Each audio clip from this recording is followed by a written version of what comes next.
ವೀಕ್ಷಕರೇ ನಮಸ್ಕಾರ. ನಮ್ಮ ಅಗ್ರಿ ಸ್ಟಾರ್ಟ್ಅಪ್ ಯೂಟ್ಯೂಬ್ ಚಾನಲ್ಗೆ ಸ್ವಾಗತ. ನಾನಿವತ್ತು ನಮ್ಮ ಬಾಗಲಕೋಟೆಯ ಕೃಷಿ ತೋಟಗಾರಿಕಾ ವಿಶ್ವವಿದ್ಯಾಲಯಕ್ಕೆ ಬಂದಿದ್ದೇನೆ. ಮಾವಿನ ಮರಗಳಲ್ಲಿ ಹೂ ಬಿಡುವಂತ ಸಮಯ ಈಗ ಈ ಸಮಯದಲ್ಲಿ ರೈತರು ಯಾವ ಕ್ರಮಗಳನ್ನ ಕೈಗೊಳ್ಳಬೇಕು, ಮತ್ತೆ ನೀರಾವರಿ ಹೇಗೆ ಮಾಡಬೇಕು, ಪೋಷಕಾಂಶಗಳು ಗೊಬ್ಬರಗಳನ್ನ ಹೇಗೆ ಮಾಡಬೇಕು ಅನ್ನೋದನ್ನ ಇಲ್ಲಿನ ವಿಜ್ಞಾನಿಗಳಾದಂತ ಡಾಕ್ಟರ್ ಆನಂದ್ ಜಿ ನಂಜಪ್ಪನವರು ಸರ್ ಇದ್ದಾರೆ. ಅವರಿಂದ ನಾವು ನೇರವಾಗಿ ಮಾಹಿತಿಗಳನ್ನ ತಿಳಿದುಕೊಳ್ಳೋಣ. ಸ್ನೇಹಿತರೆ, ಸರ್ ನಮಸ್ತೆ. ನಿಮ್ಮ ಪರಿಚಯವನ್ನು ಹೇಳಿ. ಎಲ್ಲ ರೈತ ಬಾಂಧವರಿಗೆ ಧನ್ಯವಾದಗಳು. ನನ್ನ ಹೆಸರು ಡಾಕ್ಟರ್ ಆನಂದ್ ನಂಜಪ್ಪನವರು ಅಂತ ಹೇಳಿ. ಕಳೆದ 15 ವರ್ಷಗಳಿಂದ ತೋಟಗಾರಿಕಾ ವಿಜ್ಞಾನಗಳ ವಿಶ್ವವಿದ್ಯಾಲಯ ಬಾಗಲಕೋಟದಲ್ಲಿ ಹಣ್ಣು ವಿಭಾಗದಲ್ಲಿ ನಾನು ಕೆಲಸವನ್ನು ಮಾಡ್ತಾ ಇದ್ದೇನೆ. ರೈತ ಬಾಂಧವರಿಗೆ ಇವಾಗ ಮಾವಿನ ಮರಗಳಲ್ಲಿ ಹೂ ಬಿಡುವಂತ ಸಮಯ. ಈಗ ನಮ್ಮ ರೈತರು ಯಾವ ಕ್ರಮಗಳನ್ನ ಕೈಗೊಳ್ಳಬೇಕು ಅಂತ ಸದ್ಯದಲ್ಲಿ ತಮಗೆಲ್ಲ ತಿಳಿದ್ರು ಹಾಗೆ ಮಾವಿನಲ್ಲಿ ಈಗೆಲ್ಲ ಸುಮಾರು ಈ ವರ್ಷ ಚೆನ್ನಾಗಿ ಹೂ ಬಂದಿದೆ. ಈ ಸಂದರ್ಭದಲ್ಲಿ ನಾವು ಹೂ ಬರಲಿಕ್ಕೆ ಮತ್ತು ಹೂ ಬಂದ ನಂತರ ಈ ಕಾಯಿಗಳನ್ನು ಕಚ್ಚಲಿಕ್ಕೆ ಯಾವ ರೀತಿಯಾಗಿ ಕಾಯಿಗಳು ಕಚ್ಚಬೇಕು ಮತ್ತು ಮುಂದಿನ ದಿನಗಳಲ್ಲಿ ಯಾವ ರೀತಿಯಾಗಿ ಕಾಯಿಗಳು ಕಚ್ಚಿಬಿಟ್ಟು ಹಣ್ಣುಗಳು ಯಾವ ರೀತಿಯಾಗಿ ಬೆಳವಣಿಗೆ ಆಗಬೇಕು ಅನ್ನೋದ್ರ ಬಗ್ಗೆ ಸ್ವಲ್ಪ ತಿಳ್ಕೊಂಡು ಬರಲಿಕ್ಕೆ ಮಾವು ಈ ಸಲ ಚೆನ್ನಾಗಿ ಮಾವಾಗಿದೆ. ಮಾವು ಕರ್ನಾಟಕದಾದ್ಯಂತ ನಾವು ಎಲ್ಲ ಕಡೆ ನಾವು ರಿಪೋರ್ಟ್ ನೋಡ್ತಾ ಇದ್ದೀವಿ. ಈ ಸಲ ಚೆನ್ನಾಗಿ ಹೂ ಬಂದಿದೆ. ಸೊ ಹೂ ಬಂದಿದ್ದಕ್ಕೆ ಹಲವಾರು ಕಾರಣಗಳು ಕೂಡ ಇದಾವೆ. ಯಾಕಂದ್ರೆ ಈ ವರ್ಷ ನಮಗೆ ಆನ್ ಇಯರ್ ಅಂತಾನು ಕೂಡ ಹೇಳ್ತೀವಿ, ಆಫ್ ಇಯರ್ ಅಂತಂದು. ಹೋದ ವರ್ಷ ನಮಗೆ ಆಫ್ ಇಯರ್ ಆಗಿರುತ್ತೆ, ಈ ಸಲ ಆನ್ ಇಯರ್ ಆಗಿರೋದ್ರಿಂದ ನಮಗೆ ಚೆನ್ನಾಗಿ ಹೂ ಬಿಟ್ಟಿದೆ. ಈಗ ಅದನ್ನ ಯಾವ ರೀತಿಯಾಗಿ ನಾವು ಹೂ ಉಳಿಸ್ಕೊಳ್ಬೇಕು ಅನ್ನೋದು ಒಂದು ಯಕ್ಷ ಪ್ರಶ್ನೆ. ಯಾಕಂದ್ರೆ ಹೂ ಏನೋ ಚೆನ್ನಾಗಿ ಬಂದ್ಬಿಡುತ್ತೆ, ಆದ್ರೆ ಹಲವಾರು ಕಾರಣಗಳಿಂದ ನಮಗೆ ಹೂವು ಉದುರಿ ಹೋಗುವಂತ ಸಂದರ್ಭ ಜಾಸ್ತಿ ಇರುತ್ತೆ. ಈಗ ಕೆಲವೊಮ್ಮೆ ರೈತರು ಹೇಳ್ತಾ ಇರ್ತಾರೆ, ನಮ್ದೆಲ್ಲ ಬಂದಿದ್ದು ಸುಮಾರೆಲ್ಲ ಉದುರಿ ಹೋಗ್ಬಿಡ್ತೀರಿ ಅಂತಂದು ಹೇಳ್ತಿರ್ತಾರೆ. ಆದ್ರೆ ರೈತರು ಇಲ್ಲಿ ಒಂದು ಅಬ್ಸರ್ವ್ ಮಾಡ್ಬೇಕು, ಯಾವಾಗ್ಲೂ ಏನಿರುತ್ತೆ ಅಂದ್ರೆ ಒಂದು ಗೊನೆಗೆ ನಾವು ಸರ್ವಸಾಮಾನ್ಯವಾಗಿ 1, 2 ಅಥವಾ ಒಮ್ಮೊಮ್ಮೆ 3 ಕಾಯಿಗಳು ಈ ರೀತಿಯಾಗಿ ಅಷ್ಟೇ ಹಿಡಿಯೋಲಿಕ್ಕೆ ಸಾಧ್ಯ ಇದೆ. ಯಾಕೆ ಹೂಗಳು ಒಂದು ಗೊನೆಯಲ್ಲಿ ನಮ್ಗೆ ಏನಂದ್ರೂ ಕೂಡ ಒಂದು 4,000 5,000 ಹೂಗಳು ಇರುತ್ತೆ. ಅದರಲ್ಲಿ ಹೆಚ್ಚಾಗಿ ನಮಗೆ ಗಂಡು ಹೂಗಳೇ ಜಾಸ್ತಿ ಇರುತ್ತೆ. ಹೀಗಾಗಿ ಫೀಲಿಂಗ್ ಇರ್ತಕ್ಕಂಥ ಏನು ಹೂಗಳಿದಾವಲ್ಲ ಅವು ಬಹಳ ಕಡಿಮೆ ಪ್ರಮಾಣದಲ್ಲಿ ಇರೋದ್ರಿಂದ ಅವು ಸರ್ವಸಾಮಾನ್ಯವಾಗಿ ಈ ಗಂಡು ಹೂಗಳಂತೂ ಉದುರ್ತಾವು.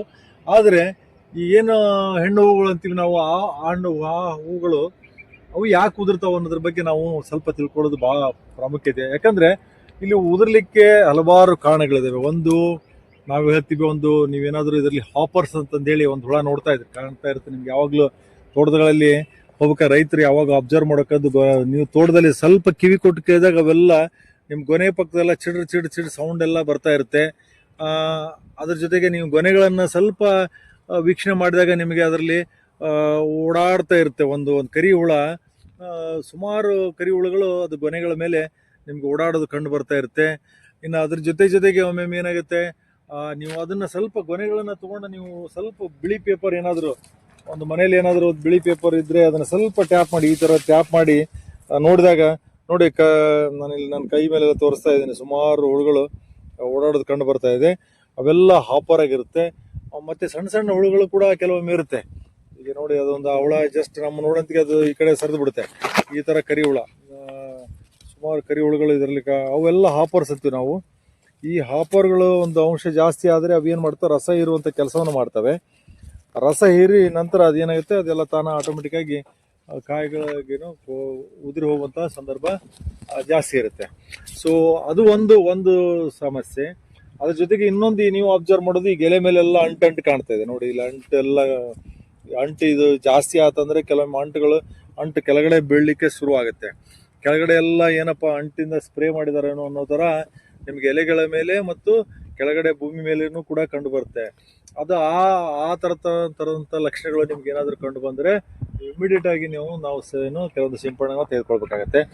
ಅದ್ರ ಜೊತೆಗೆ ಇನ್ನೊಂದು ಪೌಡ್ರಿ ಮಿಲ್ಡ್ಯೂನು ಕಾಣ್ತಾ ಇದೆ ನೋಡಿ. ಈಗೆಲ್ಲ ಬೂದಿ ರೋಗ ಅಂತ ಹೇಳ್ತೀವಿ. ಈಗ ಚಳಿ ಜಾಸ್ತಿ ಆದಾಗೆಲ್ಲ ಬೂದಿ ರೋಗ ಬರೋಂತ ಸರ್ವೇ ಸಾಮಾನ್ಯ. ಈಗ ನೋಡಿ, ತೋಟದ ಇಲ್ಲೆಲ್ಲ ಬೂದಿ ರೋಗ ಕಂಡು ಬರ್ತಾ ಇದೆ. ಇದು ಒಂದು, ಈ ಬೂದಿ ರೋಗ ಜಾಸ್ತಿ ಆದ್ರೂ ಕೂಡ ನಮಗೆ ರೋಗ ಜಾಸ್ತಿ ಆಗೋದ್ರಿಂದ ಕೂಡ ಎಲ್ಲ ಕಾಯಿಗಳು ಉದುರ್ಲಿಕ್ಕೆ ಪ್ರಾರಂಭವಾಗ್ತವೆ.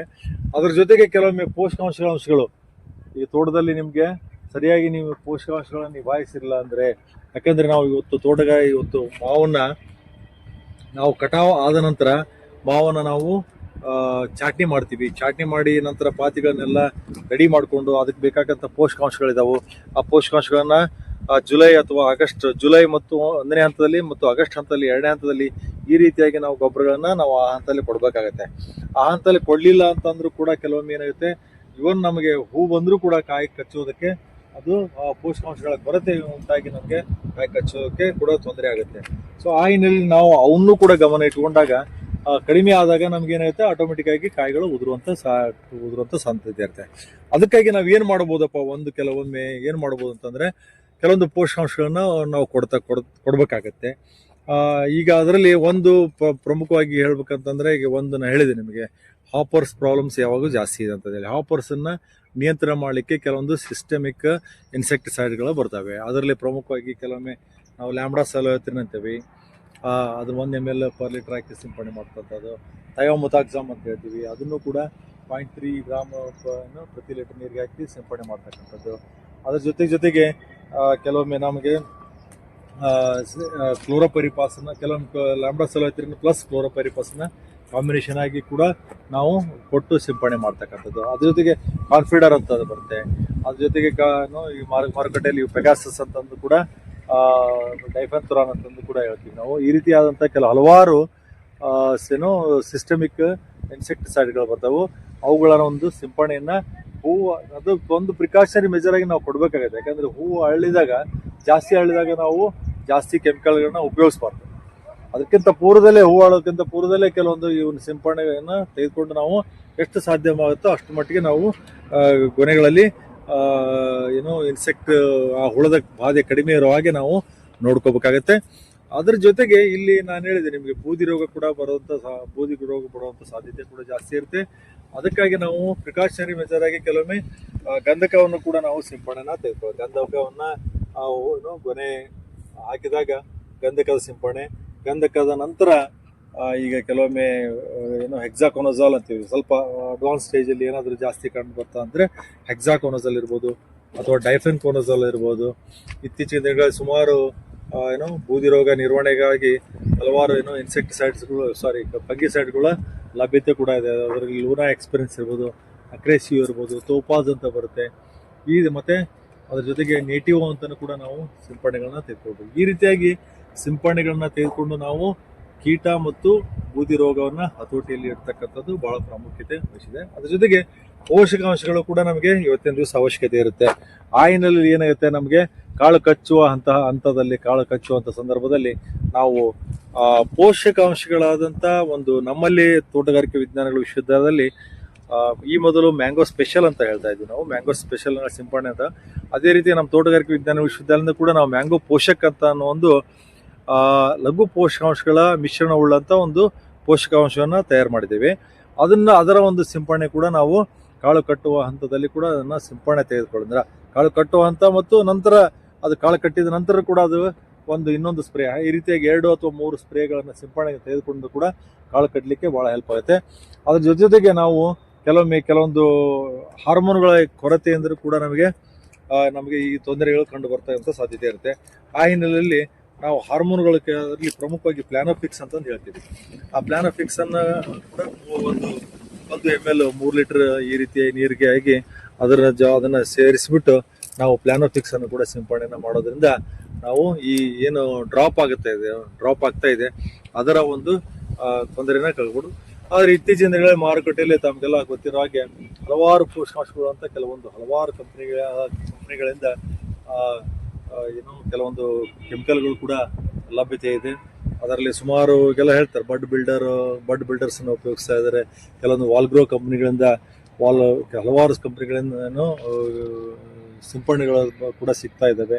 ಈ ರೀತಿಯಾದ ಕೆಲವೊಂದು ಸಿಂಪಡಣೆಗಳು ಮಾಡಿಕೊಂಡು ಸಾಧ್ಯ ಆದಷ್ಟು ನಾವು ಈ ಫ್ರೂಟ್ ಡ್ರಾಪ್ ಅನ್ನ ಕಡಿಮೆ ಮಾಡಲಿಕ್ಕೆ ಇದು ಮಾಡಬೇಕು. ಇನ್ನು ನಂತರ ಪ್ರಮುಖ ಬರ್ತಕ್ಕಂಥದ್ದು ನೀರಿನ ಮ್ಯಾನೇಜ್ಮೆಂಟ್ ಕೂಡ ಬಹಳ ಪ್ರಮುಖ ಆಗುತ್ತೆ. ಸೊ ನೀರು ಯಾವ ರೀತಿಯಾಗಿ ನಾವು ಇಲ್ಲಿ ಕಾಣ್ಬೋದು, ಇಲ್ಲಿ ನೋಡಿ, ಇಲ್ಲಿ ಹಾಪರ್ಸ್ ಇನ್ಸಿಡೆಂಟ್ಸ್ ಬಹಳ ಕಾಣ್ತಾ ಇದೆ. ಇಲ್ಲಿ ಇವೆಲ್ಲ ಹಾಪರ್ಸ್ ಸತ್ತಿದೆ, ಯಾಕಂದ್ರೆ ಸಿಂಪಡಣೆಯನ್ನು ತೆಗೆದುಕೊಳ್ಳಲಾಗಿದೆ. ಹೀಗಾಗಿ ಸುಮಾರು ಹಾಪರ್ಸ್ ಇಲ್ಲೆಲ್ಲ ನೋಡಿ, ಇದ್ರ ಎಲೆ ಮೇಲೆಲ್ಲ ಕಾಣ್ತಾ ಇದೆ ನೋಡಿ, ಹಾಪರ್ಸ್ ಇವೆಲ್ಲ ಎಲೆ ಮೇಲೆಲ್ಲ ಸತ್ತಿದೆ. ಬರೋದಕ್ಕೆ ಮುಖ್ಯ ಕಾರಣ ಏನಾಗಿದೆ ಸರ್? ಅದು ಸರ್ವಸಾಮಾನ್ಯವಾಗಿ ಸೀಸನಲ್ ಆಗಿ ಬಂದೇ ಬರುತ್ತೆ. ಯಾವಾಗಲೂ ಕೀಟಗಳು ಏನಿದೆ, ಕೆಲವೊಮ್ಮೆ ಏನಾಗುತ್ತೆ, ಹೂ ಬರುವ ಹಂತದಲ್ಲಿ ಆ ಹೂವಿನ ಒಂದು ಸುಮಧುರ ವಾಸನೆಯಿಂದ ಕೂಡ ಕೆಲವೊಂದು ಕೀಟಗಳ ಬರುವಂತ ಸಾಧ್ಯತೆ ಇದ್ದೇ ಇರುತ್ತೆ. ಅವು ಸೀಸನಲ್ ಇನ್ಸೆಕ್ಟ್ ಬಂದೇ ಬರುತ್ತೆ. ನಾವೇನು ಯಾಕಂದ್ರೆ ಅವಕ್ಕೆ ಬರೋ ಸಾಧ್ಯತೆ ಅನ್ನೋಕ್ಕಿಂತ ಹೆಚ್ಚಾಗಿ ನಮ್ಮ ತೋಟಗಳು ಸ್ವಲ್ಪ ಸರಿಯಾಗಿ ಕ್ಲೀನ್ ಇಲ್ಲ, ಸ್ವಚ್ಛತೆ ಇಲ್ಲ, ಏನಾದರೂ ತೊಂದರೆಗಳಿತ್ತು ಅಂತಂದ್ರೆ ಅವು ಅಂತಲ್ಲಿ ಜಾಸ್ತಿ ಬರುವಂತ ಪ್ರವೃತ್ತಿ ಇದ್ದೇ ಇರುತ್ತೆ. ಆ ರೀತಿಯಲ್ಲಿ ಆ ಹಿನ್ನೆಲೆಯಲ್ಲಿ ನಾವು ಸ್ವಲ್ಪ ಕ್ಲೀನ್ ಇಟ್ಕೋಬೇಕಾಗುತ್ತೆ. ತೋಟಗಳನ್ನೆಲ್ಲ ಕ್ಲೀನ್ ಇಟ್ಕೊಂಡು ಯಾವ ಥರ ಬರಲಾರ್ದಂಗೆ ನಾವು ನೋಡ್ಕೋಬೇಕಾಗುತ್ತೆ. ಇನ್ನು ನೀರು ಅಂತ ಬಂದಾಗ ಈಗ ನಾವು ಯಾವಾಗಲೂ ಹೇಳ್ತೀವಿ, ನಾವು ನವೆಂಬರ್ ಮತ್ತು ಡಿಸೆಂಬರ್ ತಿಂಗಳಲ್ಲಿ ಸಾಧ್ಯವಾದಷ್ಟು ನೀರನ್ನು ಕಂಪ್ಲೀಟ್ ಆಗಿ ನಾವು ನಿಲ್ಲಿಸ್ಬೇಕಾಗತ್ತೆ. ಆ ನೀರನ್ನು ಯಾವಾಗ ನಮಗೆ ಕಾಯಿಗಳು ಹೂವು ಬರುವಂಥ ಹೂವು ಬರುತ್ತೆ, ಹೂವು ಆಗಿ ಸ್ವಲ್ಪ ಕಚ್ಚಲಿಕ್ಕೆ ಸ್ಟಾರ್ಟ್ ಆಗುತ್ತೆ, ಜೋಳದ ಕಾಳು ಅಥವಾ ಜೋಳಕ್ಕಿಂತ ಸ್ವಲ್ಪ ಅಡ್ವಾನ್ಸ್ ಸ್ಟೇಜಲ್ಲಿ ಸ್ಟಾರ್ಟ್ ಆಗುತ್ತಲ್ಲ, ಆ ಹಂತದಲ್ಲಿ ನಾವು ನೀರನ್ನ ಕೊಡಲಿಕ್ಕೆ ಪ್ರಾರಂಭ ಮಾಡಬೇಕು. ನೀರನ್ನು ಚೆನ್ನಾಗಿ ಹದವಾಗಿ ಗ್ರ್ಯಾಜುವಲ್ ಆಗಿ ಜಾಸ್ತಿ ಮಾಡ್ಕೊತ, ಒಮ್ಮೆ ಸಿಕ್ಕಾಪಟ್ಟೆ ನೀರು ಒಮ್ಮೆ ಕೊಡೋದ್ರ ಬದಲಾಗಿ ಹದವರಿತು ಸ್ವಲ್ಪ ನೀರನ್ನ ಜಾಸ್ತಿ ಪ್ರಮಾಣದಲ್ಲಿ ಕೊಡುವಂತ ಹೋಗಬೇಕಾಗುತ್ತೆ. ಅದೊಂದು ಬಹಳ ಪ್ರಾಮುಖ್ಯತೆ ಇರುತ್ತೆ. ಅದ್ರ ಜೊತೆಗೆ ಕೆಲವೊಮ್ಮೆ ಬೇರೆ ಬೇರೆ ತೊಂದರೆಗಳು ಕೂಡ ಬರ್ತಾ ಇರುತ್ತೆ. ಕಾಲಕ್ಕೆ ನಮಗೆ ಹೂಗಳ ಶೂಟ್ ಬೋರರ್ ಅಂತ ಬರುತ್ತೆ. ಮತ್ತೆ ಅದ್ರ ಜೊತೆಗೆ ಗೊನೆಗಳಲ್ಲಿ ಕೂಡ ಕೆಲವೊಂದು ಕೀಡೆಗಳು ಕೂಡ ಬರುವಂತ ಸಾಧ್ಯತೆ ಇರುತ್ತೆ. ಅವುಗಳನ್ನು ಕೂಡ ನಿಭಾಯಿಸಲಿಕ್ಕೆ ನಾವು ಕಾಲಕ್ಕೆ ಕೆಲವೊಂದು ಸಿಂಪರಣೆಗಳನ್ನ ತೆಗೆದುಕೊಳ್ಬೇಕಾಗುತ್ತೆ. ಅದರ ನಂತರ ಕೂಡ ಕೆಲವೊಮ್ಮೆ ಅಂತ್ರಾಕ್ನೋಸ್ ಅಂತ ಬರುವಂತ ಸಾಧ್ಯತೆ ಕೂಡ ಜಾಸ್ತಿ ಇರುತ್ತೆ. ಯಾವಾಗಲೂ ಅಂದ್ರೆ ಕಾಯಿಗೆ ದೊಡ್ಡದಾಗಿ ಕಾಯಿ ಡೆವಲಪ್ ಆಗೋ ಹಂತದಲ್ಲಿ ಅಂತ್ರಾಕ್ನೋಸ್ ಅಂತ ಒಂದು ಶಿಲೀಂಧ್ರ ಕೂಡ ಬರುವಂತ ಸಾಧ್ಯತೆ ಇರೋದ್ರಿಂದ ಅವುಗಳು ಕೂಡ ನಾವು ಕೆಲವೊಮ್ಮೆ ಕಾರ್ಬನ್ಡೈಸಿಮ್ ಅಂತ ಆ ಥರ ಅಂತ ಕಾರ್ಬನ್ಡೈಸಿಮ್ ಇರೋದು, ಥೈಫಿನಟ್ ಮಿಥೈಲ್ ಇರ್ಬೋದು, ಈ ಥರ ಅಂತ ಕೆಲವೊಂದು ಶಿಲೀಂಧ್ರ ನಾಶಗಳನ್ನ ಉಪಯೋಗಿಸ್ಕೊಂಡು ಅವುಗಳನ್ನು ಹತೋಟಿಯನ್ನು ಮಾಡಬೇಕಾಗುತ್ತೆ. ಇದೊಂದು ಪ್ರಮುಖವಾದ್ದು. ಮತ್ತೆ ಇನ್ನೊಂದು ಸ್ವಲ್ಪ ಕಾಯಿಗಳು ದೊಡ್ಡದಾಗ ನಂತರ ನಮಗೆ ನಾವೆಲ್ಲ ನೋಡಿದ್ರೆ ಫ್ರೂಟ್ ಫ್ಲೈ ಹಣ್ಣು ನೊಣ ಅಂತಂದು ಕೂಡ ಹೇಳ್ತೀವಿ ನಾವು. ಹಣ್ಣು ನೊಣ ತೊಂದರೆ ಕೂಡ ಬಹಳ ಬರುವಂತ ಸಾಧ್ಯತೆ ಇರುತ್ತೆ. ಹೇಗಿರುತ್ತೆ ಸರ್ ನೋಡಕ್ಕೆ? ಹಣ್ಣು ನೊಣ ನಿಮಗೆ ಮನೆಯಲ್ಲಿ ನೊಣ ಇರ್ತಲ್ಲ, ಸಣ್ಣ ಜೇನು ನೊಣ ನೋಡಿರ್ತೀರಾ ಅಥವಾ ಕೆಲವೊಂದು ನೊಣಗಳು ನೋಡಿರ್ತೀರಾ, ಆ ತರದ ಆಕಾರದಲ್ಲಿ ಸ್ವಲ್ಪ ಆಕಾರದಲ್ಲಿರುತ್ತೆ. ಅದು ಯಾವಾಗ್ಲೂ ಏನ್ ಮಾಡುತ್ತೆ, ಕಾಯಿಗಳು ಸ್ವಲ್ಪ ದೊಡ್ಡದಾಗ ನಂತರ ಇನ್ನೂ ಸ್ವಲ್ಪ ದೊಡ್ಡದಾಗಬೇಕು, ಈ ಅಂತಲ್ಲ, ಇದಕ್ಕಿಂತ ದೊಡ್ಡದಾದ ನಂತರ ಅದು ಸ್ವಲ್ಪ ಮಿದು ಆಗುವಂತ ಸ್ಟೇಜಲ್ಲಿ ಅದು ನೊಣ ಏನ್ ಮಾಡುತ್ತೆ, ತನ್ನ ಹಿಂದಿನ ಚುಂಚಿನಿಂದ ತತ್ತಿಗಳನ್ನ ಇಡುತ್ತೆ. ತತ್ತಿಗಳನ್ನ ಇಟ್ಟ ಮೇಲೆ ಅದು ಒಳಗಡೆ ತತ್ತಿಗಳು ಮರಿಗಳಾಗಿ ತಾವೆಲ್ಲ ಹಣ್ಣುಗಳ ನೋಡಿ, ಹಣ್ಣಾದಾಗ ಕೆಲವೊಮ್ಮೆ ಒಳಗಡೆ ಆಲ್ರೆಡಿ ಮೆತ್ತಗಾಗ್ಬಿಟ್ಟಿರುತ್ತೆ, ಹುಳಗಳ ಆಡ್ತಾ ಇರ್ತವೆ. ಸೊ ಅದು ಹಣ್ಣು ನೋಡೋದ ಬಾಧೆಯಾಗಿರುತ್ತೆ. ಅದರ ಹತೋಟಿಗಾಗಿ ನಾವು ಅದಕ್ಕೇನಪ್ಪ ಅಂತಂದ್ರೆ ಯಾವಾಗಲೂ ಸಾಧ್ಯ ಆದಷ್ಟು ಈ ಕೆಮಿಕಲ್ಗಳನ್ನು ಉಪಯೋಗಿಸಲಾರ್ದೆ ಟ್ರ್ಯಾಪ್ಸ್ ಅಂತ ಬರುತ್ತೆ, ಮಿಥೈಲ್ ಯೂಸಿನಾಲ್ ಟ್ರ್ಯಾಪ್ಸ್ ಅಂತಂದು ಹೇಳಿ ನಮ್ಮ ವಿಶ್ವವಿದ್ಯಾಲಯದಲ್ಲಿ ಕೂಡ ಲಭ್ಯತೆ ಇರುತ್ತೆ ಮತ್ತು ಹೊರಗಡೆ ಕೂಡ ಸಿಗುತ್ತೆ. ಸಾಧ್ಯವಾದಷ್ಟು ಪ್ರತಿ ಎಕರೆಗೆ ಒಂದು 10 ಟ್ರ್ಯಾಪ್ಸ್ಗಳನ್ನು ನಾವು ಹಾಕೋದ್ರಿಂದ ಅದರಲ್ಲಿ ಹುಳ ಏನಿದಾವಲ್ಲ ಅವೆಲ್ಲ ಅದು ಏನಿರುತ್ತೆ ಅಟ್ರಾಕ್ಟ್ ಆಗಿ ಅದರೊಳಗೆ ಲ್ಯೂರ್ ಅಂತಂದು ಕೂಡ ಹೇಳ್ತೀವಿ ನಾವು, ಅದು ಅಟ್ರಾಕ್ಟ್ ಮಾಡುತ್ತೆ. ಅಟ್ರಾಕ್ಟ್ ಆಗಿ ಅದು ಏನಾಗುತ್ತೆ, ಗಂಡು ಹುಳ ಎಲ್ಲ ಪ್ರತಿಯೊಂದು ಹುಳಗಳು ಅದರಲ್ಲಿ ಬಾಕ್ಸಲ್ಲಿ ಕಲೆಕ್ಟ್ ಆಗುತ್ತೆ. ನಂತರ ಅದರಲ್ಲಿಂದ ಬಾಕ್ಸಲ್ಲಿ ಇರ್ತಕ್ಕಂಥ ಸತ್ತ ನಂತರ ಅವನ್ನ ಬೇರೆ ಕಡೆ ಬಿಸಾಡಬೇಕಾಗುತ್ತೆ. ಈ ಥರನಾಗಿ ನಾವು ಕೆಲವೊಂದು ಇದರಲ್ಲಿ ಇರ್ತಕ್ಕಂಥ ಕೆಲವೊಂದು ತೊಂದರೆಗಳನ್ನ ಹೋಗಲಾಡಿಸ್ಬೋದು. ಇವು ಆ್ಯಕ್ಚುಲಿ ಪ್ರಮುಖವಾಗಿ ಬರ್ತಕ್ಕಂಥ ತೊಂದರೆಗಳು. ಇನ್ನು ಪೋಷಕಾಂಶಗಳನ್ನು ಕೂಡ ನಾವು ಕಾಲಕ್ಕೆ ಪೋಷಕಾಂಶಗಳನ್ನ ಕೊಡಬೇಕಾಗತ್ತೆ. ಯಾಕಂದರೆ ನಾವು ಕಾಯಿ ಕಚ್ಚಿದ ನಂತರ ಮತ್ತು ಹಣ್ಣು ಡೆವಲಪ್ ಆಗಲಿಕ್ಕೆ ನಮಗೆ ಪ್ರಮುಖವಾಗಿ ಬೇಕಾಗ್ತಕ್ಕಂಥದ್ದು ಒಂದು ಕ್ಯಾಲ್ಸಿಯಂ ಅಂತ ಬೇಕಾಗುತ್ತೆ. ಕ್ಯಾಲ್ಸಿಯಂ ಕೂಡ ಬೇಕಾಗುತ್ತೆ. ಅದ್ರ ಜೊತೆಗೆ ಸ್ವಲ್ಪ ಪ್ರಮಾಣದಲ್ಲಿ ಮ್ಯಾಗ್ನೀಷಿಯಮ್ ಕೂಡ ಬೇಕಾಗುತ್ತೆ. ಅದ್ರ ಜೊತೆಗೆ ಹಣ್ಣುಗಳು ಸ್ವಲ್ಪ ಡೆವಲಪ್ ಆಗ್ಬೇಕಂತಂದ್ರೆ, ಹಣ್ಣುಗಳು ಗಾತ್ರ ಜಾಸ್ತಿ ಆಗ್ಬೇಕಂದ್ರೆ ಪೊಟ್ಯಾಷಿಯನ ಗೊಬ್ಬರದ ಒಂದು ಅವಶ್ಯಕತೆ ಜಾಸ್ತಿ ಇರುತ್ತೆ. ಹೀಗಾಗಿ ಈಗ ಕಾಯಿಗಳು ಕಚ್ಚಿದ ನಂತರ ಕೂಡ ನಾವು ಪೊಟ್ಯಾಷಿಯಂ ಅಂಶ ಇರ್ತಕ್ಕಂಥ ಕೆಲವೊಂದು 050 to 34 ಅಂತ ಮಾರ್ಕೆಟಲ್ಲಿ ಸಿಗುತ್ತೆ, 13-0-40 ಅಂತಂದು ಹೇಳಿ ಈ ಥರ ಅಂತ ಕೆಲವೊಂದು ಪೋಷಕಾಂಶಗಳು ಮಾರುಕಟ್ಟೆಯಲ್ಲಿ ಸಿಗ್ತವೆ. ಅವುಗಳನ್ನು ಕೂಡ ನಾವು ಸಿಂಪರಣೆಯನ್ನು ಮಾಡೋಕೋ ಮುಖಾಂತರ ಕೂಡ ನಾವು ಪೋಷಕಾಂಶಗಳನ್ನ ಪೂರೈಸ್ಬೋದು.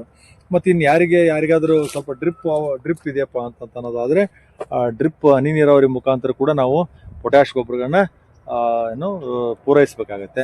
ಅದು ಬಹಳ ಪ್ರಾಮುಖ್ಯವಾದಂಥ ಒಂದು ಅಂಶ ಅಂತಂದು ನಾನು ಅನ್ಕೊಂಡಿದ್ದೀನಿ. ಯಾಕಂದರೆ ಕಾಯಿಗಳು ದೊಡ್ಡದಾಗಬೇಕು ಮತ್ತು ಕಾಯಿಗಳು ಚೆನ್ನಾಗಿ ಗುಣಮಟ್ಟವಾಗಿರಬೇಕು ಅಂತಂದರೆ ನಾವು ಅದಕ್ಕೆ ಕ್ಯಾಲ್ಸಿಯಮ್ಮು ಮತ್ತು ಪೊಟ್ಯಾಷು ಈ ಥರ ಅಂತ ಕೆಲವೊಂದು ಗೊಬ್ಬರಗಳನ್ನು ಅಂತಲ್ಲಿ ಕೊಡಬೇಕಾಗತ್ತೆ.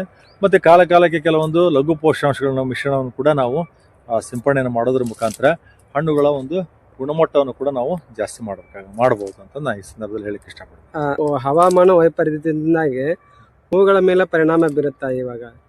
ಹೂಗಳ ಮೇಲೆ ಕೆಲವೊಮ್ಮೆ ಈಗ ಏನಾಗುತ್ತೆ, ಈಗ ಮಾರ್ಚ್ ತಿಂಗಳಲ್ಲಿ ಕೆಲವೊಮ್ಮೆ ಇದು ಬರುವಂಥ ಸಾಧ್ಯತೆ ಜಾಸ್ತಿ ಇರುತ್ತೆ. ಏನು ಹೇಲ್ ಸ್ಟಾರ್ಮ್ ಅಂತ ನಾವೇನು ಆಣಿಕಲ್ ಮಳೆ ಬೀಳತಕ್ಕಂಥ ಒಂದು ಸಾಧ್ಯತೆ ಕೂಡ ಜಾಸ್ತಿ ಇರುತ್ತೆ. ಆ ಥರ ಕಂಡು ಬಂದರೆ ನಾವು ಅದಕ್ಕಾದ ಕೆಲವೊಂದು ಪ್ರಿಕಾಷನ್ ಮೆಜರ್ಸ್ ಅಂತ ತಗೋಬೇಕು. ಆಣಿಕಲ್ ಮಳೆ ಜಾಸ್ತಿ ಆಯಿತು ಅಥವಾ ಏನಾದರೂ ಆದರೆ ಡ್ಯಾಮೇಜ್ ಆಯ್ತು ಅಂದರೆ ಕೆಲವೊಂದು ಸಿಂಪಡಣೆಗಳನ್ನ ತೆಗೆದುಕೊಳ್ಬೇಕಾಗತ್ತೆ.